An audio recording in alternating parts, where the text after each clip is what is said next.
Good evening, listeners, and welcome to the breaking news section of Public Channel Radio. Last week, the world was shaken when Mr. Clausius and Mr. Kelvin introduced the first law of thermodynamics, essentially changing the very essence of energy conservation. Energy can no longer be created or destroyed, only transformed.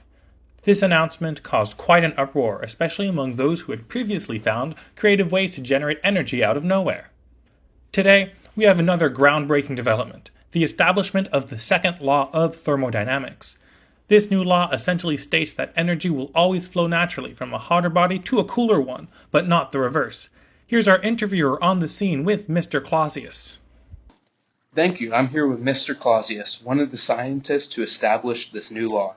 Mr. Clausius, can you explain, in essence, the second law of thermodynamics for our listeners? Certainly. The second law essentially states that energy will always flow naturally from a hotter body to a cooler one, but not the reverse. This introduces irreversibility to thermodynamic processes, making it impossible to reverse these energy transfers without external work. That sounds like a fundamental change. How does this affect everyday life and technology? Well, one of the most significant changes is that you may no longer use the heat from a room to heat up your morning coffee. I understand that this will be a big change for many people, but this is simply how the world works now.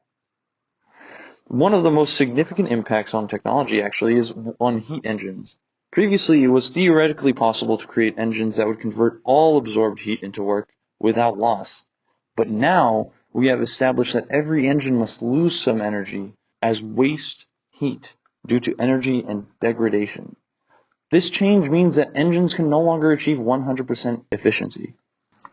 You mentioned energy degradation. Could you explain that? Absolutely. This degradation manifests in an increase in entropy, a measure of disorder.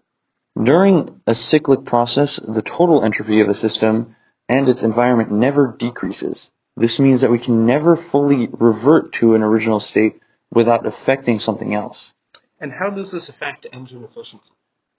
The most efficient engine theoretically possible is the Carnot engine, which operates between two thermal reservoirs, a hot source and a cold sink. The maximum efficiency is determined solely by the temperatures of these reservoirs.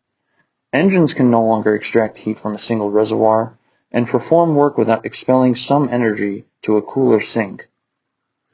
I imagine some are still coming to terms with this change, especially those who previously operated machines under different assumptions.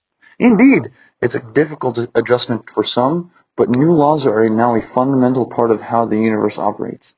There's no going back to how things were before the laws were established. Thank you, Mr. Clausius. Back to you in the studio. Thank you. Up next, we will be talking to a perpetual motion vendor whose business has completely fallen apart after the first law of thermodynamics was established.